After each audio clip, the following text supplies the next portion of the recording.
마태복음 24장 24절. 자, 우리 한 목소리로 읽습니다. 거짓 그리스도들과 거짓 선지자들이 일어나 큰 표적과 기사를 보여 할 수만 있으면 택하신 자도 미혹하리라. 아멘.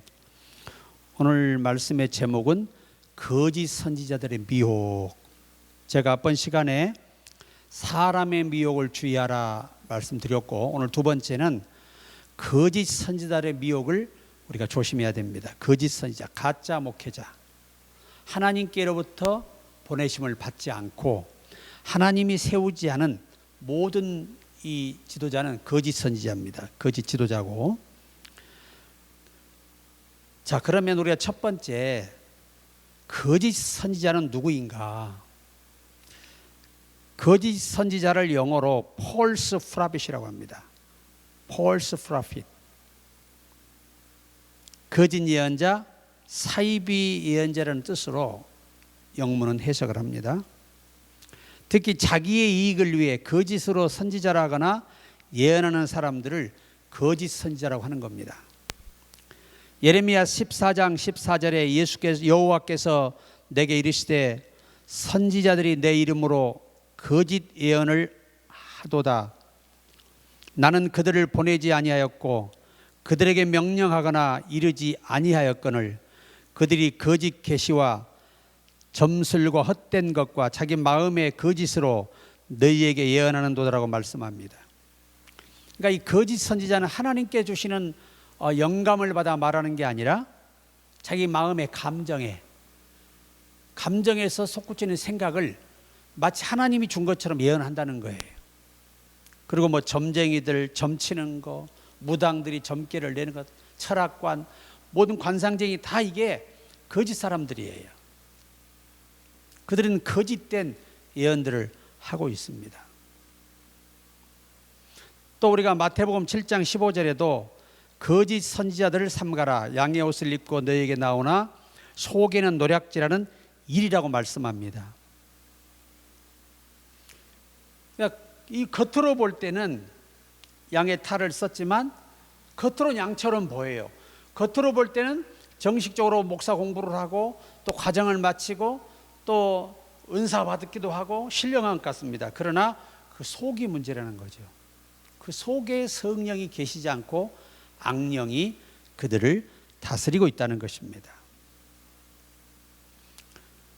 그래서 우리가 항상 생각해야 할 것은 이 거짓 선지자는 항상 하나님의 영으로부터 오지 않은, 하나님의 말씀으로부터 오지 않은 것들을 말하고 예언하고 그것을 하나님이 하신 것처럼 거짓되게 꾸미고 왜곡한다는 것입니다. 그래서 항상 우리가 성령의 충만함, 바른 말씀의 지식이 없이는 이 거짓 선지자들의 분별력을 이겨내지를 못해요. 또 거짓 선지자들의 교묘한 해석과 그 교리를 이겨내지를 못합니다. 그래서 예수님께서 요한계시록 1장에 이 예언의 말씀을 읽는 자와 듣는 자와 지키는 자가 복이 있도다, 그렇게 말씀을 합니다.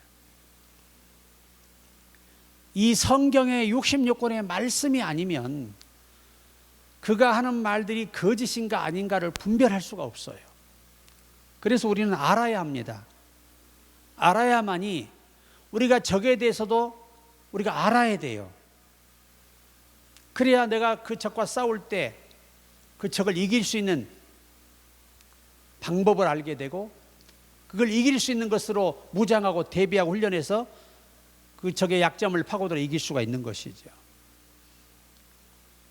여러분, 우리가 하와가 사탄에게 진 이유가 뭐지요? 하나님의 말씀을 바르게 듣지 않고 바르게 깨닫지 못하고 바르게 믿지 못했다는 거예요. 사탄이가 그걸 간파하고 즉시 거짓으로 그를 미혹할 때 그는 넘어가서 선악과를 먹고 말았습니다. 그래서 항상 우리가 거짓 선지자라는 것은 기준이 하나님이 보내시지 않은 자, 하나님의 영에 의해서 말하지 않는 모든 것은 다 거짓이고 그것은 다 잘못된 것입니다. 둘째는 진리를 거짓으로 해석하는 자가 거짓 선지자입니다. 요한일서 2장 10절에 누구든지 이 교훈을 가지지 않고 너희에게 나아가거든 그를 집에 들이지도 말고 인사도 하지 말라. 자, 이 교훈이 오늘 성경 66권을 말씀한 겁니다. 이 말씀 외의 것을 가지고 온다면 인사도 하지 말고 집에 들이지도 말고 교제를 끊으라는 거죠. 그게 내 영혼을 지키는 길입니다.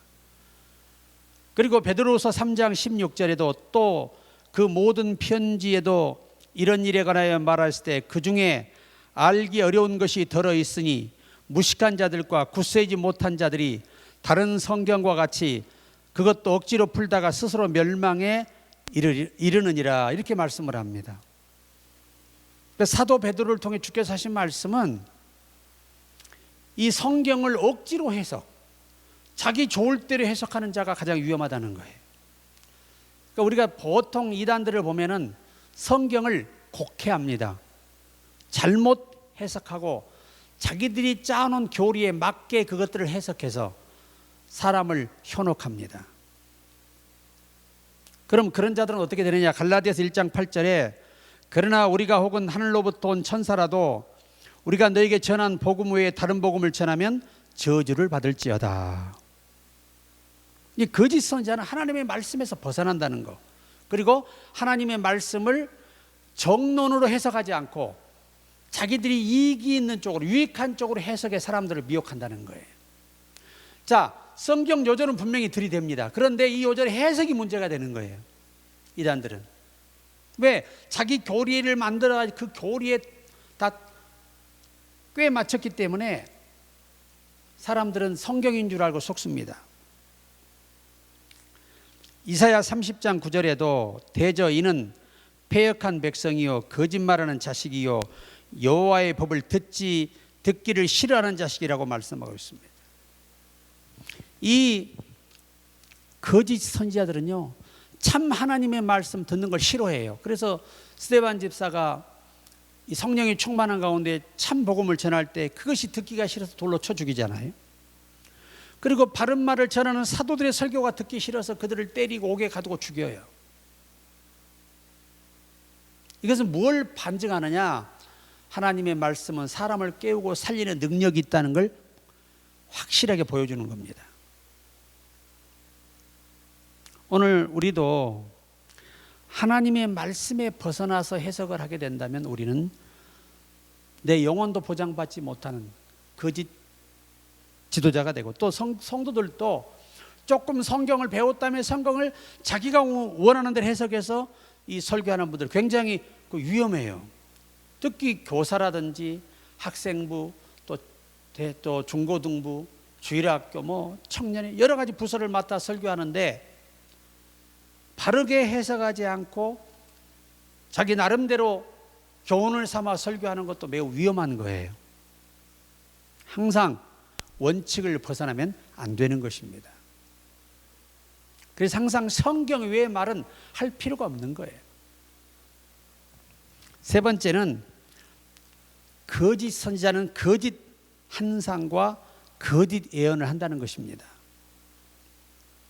역대하 18장 22절에 보면 이제 여호와께서 거짓말하는 영을 왕의 이 모든 선지자의 입에 넣으셨고 또 여호와께서 왕에게 대하여 화를 말씀하셨느니라. 여러분, 악령들도 하나님이 부리시는 영들이에요. 그러니까 하나님은 당신의 택한 거룩한 백성에게는 성령을 부으시고 악한 도구들은 악령을 부으시 보내신다는 겁니다. 매우 중요한 말씀이죠. 예레미야 23장 26절을 보면 거짓을 예언하는 선지자들이 언제까지 이 마음을 품겠느냐?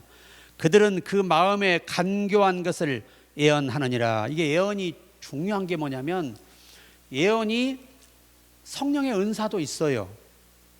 근데 그 성령의 예언의 은사는 첫째는 하나님 말씀을 선포하는 예언이에요. 두 번째가 하나님이 우리의 때에 맞는 어떤 지혜를 제공하는 이것이 예언입니다.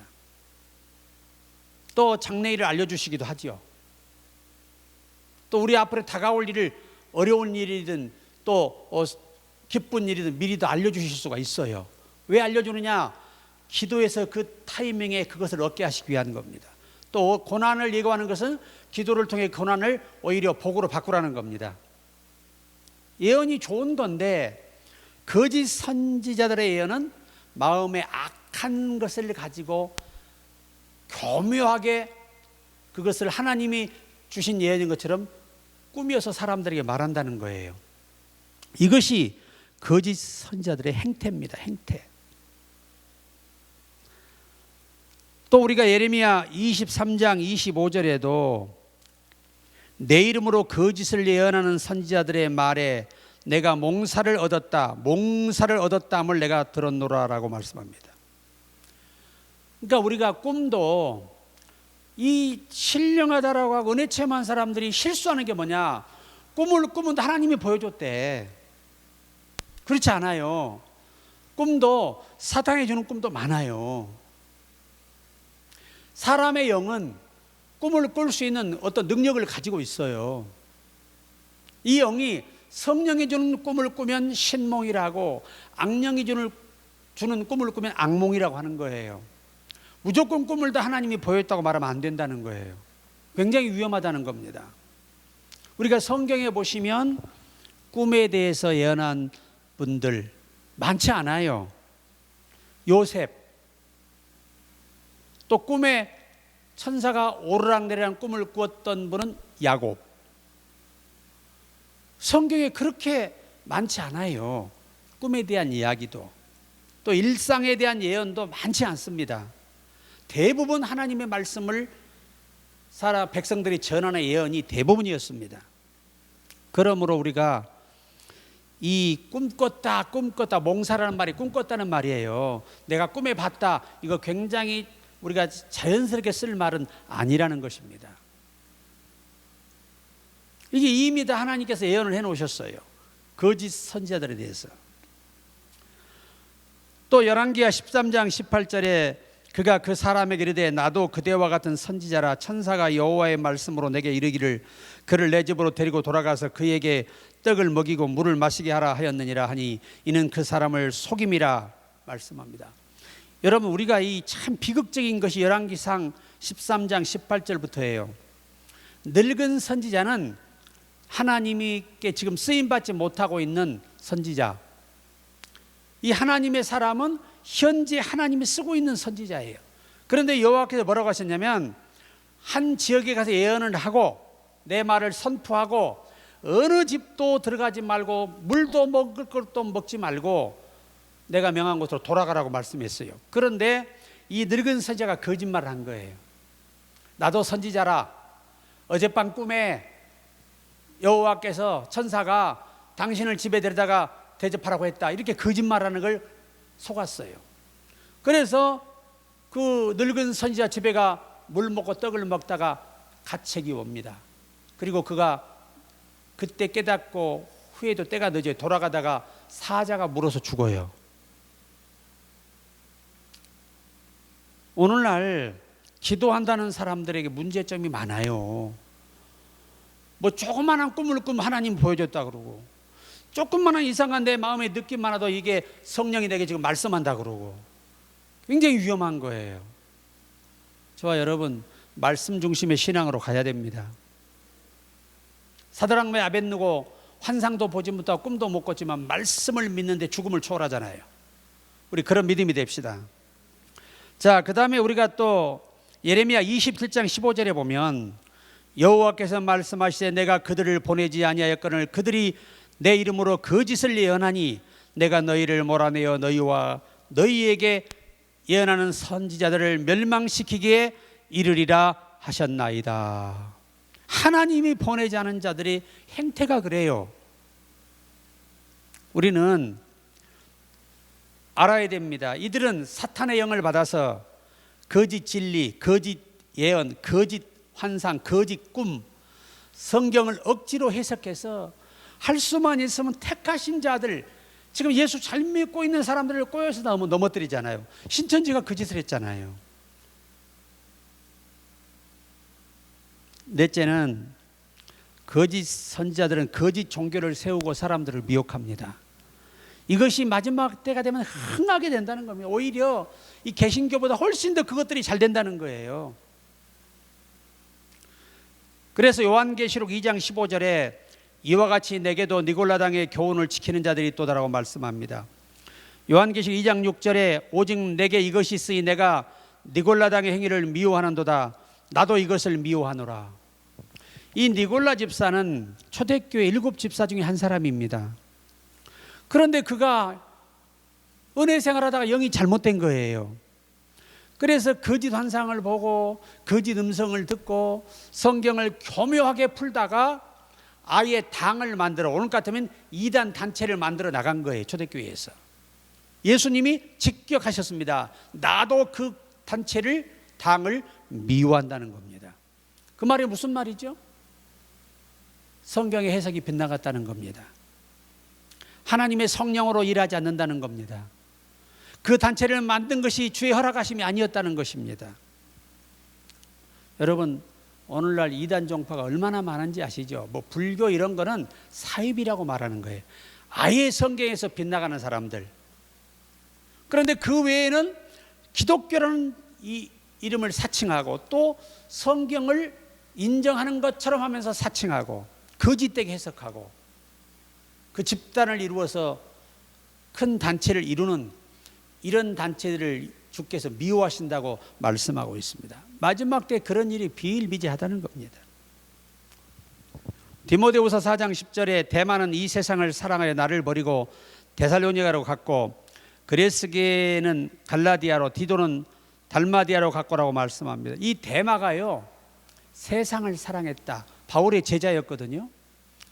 바울의 제자였는데 처음에는 충성되게 따르고 일을 했어. 그런데 어느 날 갑자기 바울의 이 전하는 참 진리에 대해서 반박을 갖는 거예요. 의심을 갖는 거예요. 그리고 지 나름대로 사탄이 가져온 생각을 따라 성경을 이해하기 시작하니까 바울과 부딪히게 되잖아요. 결국은 바울의 곁에 있지 못하고 떠나가서 이도 사탄의 일을 하는 겁니다. 단체를 만들고 이게 이단 단체들입니다. 그래 바울이 대마가 뭘 사랑해 갔다는 겁니까? 세상을 사랑하여 갔다는 겁니다. 근데 원문의 세상이란 말은 유행, 그러니까 지난날의 과거의 종교, 또 과거의 어떤 이 버릇을 버리지 못하고 결국은 그 잘못된 길로 돌아갔다는 말씀이에요. 또 우리가 요한계시록 3장 9절에 보라 사단의 곧 자칭 유대인이라 하나 그렇지 않고 거짓말하는 자들 중에서 몇을 내게 주어 저희로 와서 내 발 앞에 절하게 하고 내가 너를 사랑하는 줄 알게 하리라. 이 서머나교회 폴리갑 감독이 86세에 화형을 당하셨거든요. 서머나 교회에서 60년 목회를 했어요. 그리고 사도 요한의 제자입니다. 직계 제자. 이 폴리갑 목사님이.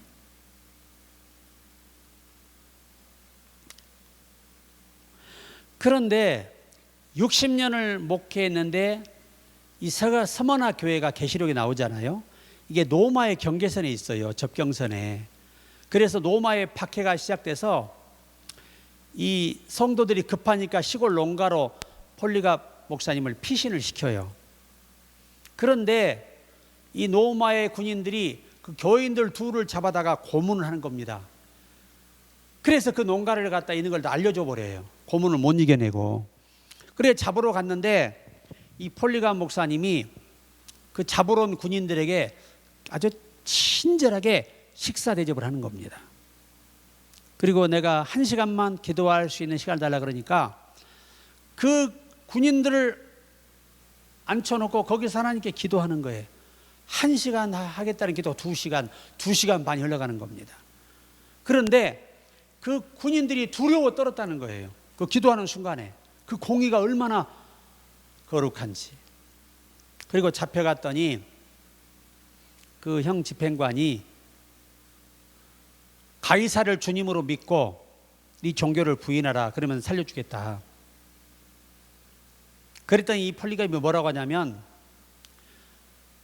이 불은 잠깐 있다 없어지는 거지만 저 지옥에 영원한 불은 없어지지 않는다.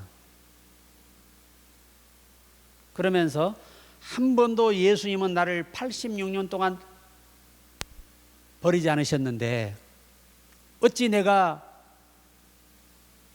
주님을 버릴 수 있겠는가? 지금 형을 집행하라 그런 거예요.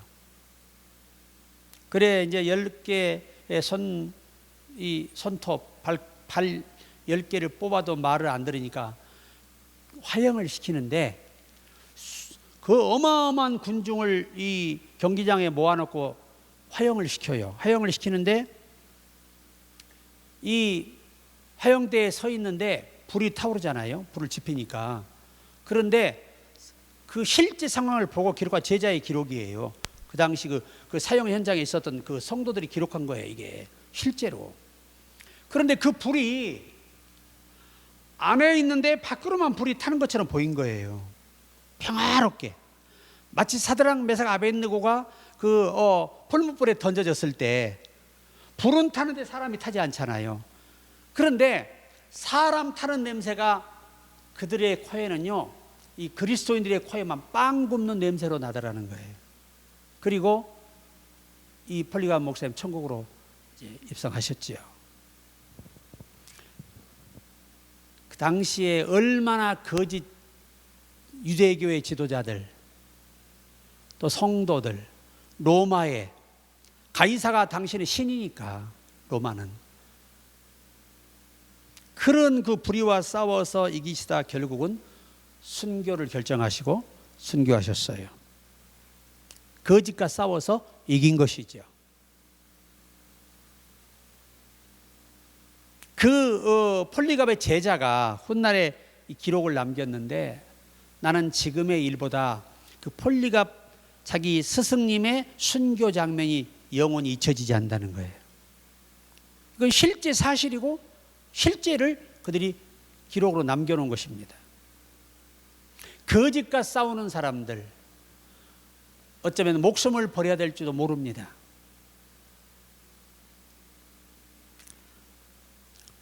데살로니가 후서 2장 9절에는 악한 자의 임함은 사단의 역사를 따라 모든 능력과 표적과 거짓 기적과, 마지막 때 거짓 선지자들이요, 능력과 표적과 거짓 기적을 행한다는 거예요. 그러니까 마지막 때에는 어떤 목회자가 병을 고치고 귀신을 쫓고 희한한 능력을 행한다고 그게 참종이라고 볼 수 없는 거고, 분별해 봐야 한다는 겁니다. 분별해 봐야 돼요. 그러니까 마지막 때는 표적을 따라 신앙생활 해서는 안 되고 하나님의 말씀을 믿고 견고한 진리에 서야 하는 것입니다. 자, 요한계시록 2장 13절에도 내가 어디 사는 것을 내가 아노니 거기는 사탄의 위가 있는 데라. 내가 내 이름을 굳게 잡아서 내 충성된 증인 안디바가 너희 가운데고 사단이 거하는 곳에서 죽임을 당할 때에도 나를 믿는 믿음을 저버리지 아니하였도다. 초대교회는요, 가이사야를 주님으로 불러라, 그리고 너희 신이 가짜라고 인정하라, 이게 노마의 고문이고 또 저항이에요. 그런데 불의와 싸워서 지질 않잖아요. 주기철 목사님, 손양환 목사님 두 분도 그런 분이시고요. 한 번만 예수를 모른다고 하라는 거예요. 그러면 너 평생 목회하도록 해준다고 해도 끝까지 우상을 섬기지 않고 불의에 굴하지 않고 순교당하셨어요. 이게 우리 마지막 때 진리의 종들이 이겨내야 할 사명이고 과제입니다. 안디바가 순교당했잖아요. 그때 오히려 그것이 교회가 해산될 줄 알았는데 죽이면 오히려 더 교회가 똘똘 뭉쳤다는 거예요. 우리 교회도 어려움이 올수록 더 똘똘 뭉쳐서 이겨내야 될 줄로 믿습니다. 참 중요합니다. 자, 고린도후서 11장 15절에 그러므로 사단의 일꾼들도 자기를 의의 일꾼으로 가장하는 것이 또한 큰일이 아니라 저희의 결국은 행위대로 되느니라. 사단의 일꾼도 있다고 증언하시잖아요. 교회 안에도요, 성경을 단 한 구절만 부정하면서 예수 믿는 사람이 있다면 그 사람은 거짓 일꾼이에요. 하여튼 진리를 벗어나 버리면 그는 참 일꾼이 아닙니다. 그러니까 여러분, 우리가 성경을 많이 몰라도 하나님의 말씀은 100% 하나님의 말씀으로 믿어야 하는 거예요. 여기서 1%만 의심해도 안 되는 거예요. 이해가 되든 안 되든 하나님은 완전하시다 믿고 우리는 말씀을 받아들여야 할 것입니다. 그러니까 오늘날 이 사단의 일꾼들이 많아요. 오죽하면 예수님께서 청함을 받은 사람 많지만 택한 자가 적다는 겁니다. 그러면서 이 구원하는 사람, 구원받은 사람의 비율을 노아의 8 식구에 비유하셨어요. 뭘 의미하죠? 교회 사람들은 많이 모여드는데 진짜 바르게 예수를 안 믿는다는 거예요. 구원에 이르는 믿음으로 살지 않는다는 겁니다. 이게 문제예요. 교회는 우리나라도 그렇잖아요. 국민의 의무를 다 안 하면 어떻게 되죠? 법적 제재를 받게 돼요. 차 세금 안 내잖아요. 번호판 떼어가 버려요. 번호판 떼어간 걸 가지고 움직였다가는 그 과징금은요, 말로 할 수 없어요. 보험 처리도 안 돼요. 어느 혜택도 받을 수 없어요. 핸드폰 요금 죽어도 냅니다. 안 내면 어떻게 돼요? 끊어져 버리잖아요. 전기세 안 내면 끊어져 버려요. 수도세 안 내면 수도 끊어버려요. 안 내고는 못 빼깁니다. 그런데 우리가 하나님의 교회에서 우리의 맡은 성도의 의무를 다하지 않는다는 것도 하나님 앞에 징계를 받을 뿐만 아니라 내 삶의 길이 열리지가 안 하고 또 영이 잘 되질 않아요. 영이 건강할 수가 없어요. 마음도 그렇습니다. 결론입니다. 오늘 여러분, 우리는 알아야 됩니다. 사단의 일꾼은 반드시 행위대로 심판받습니다. 우리는 정신을 차리고 깨어나야 합니다. 그리고 정상적인 믿음과 교회 생활을 통해 항상 승리가 있기를 저는 바랍니다. 하나님이 보실 때 부끄럽지 않는 충성되고 참된 증인으로 살아가기를 주의 이름으로 축원합니다.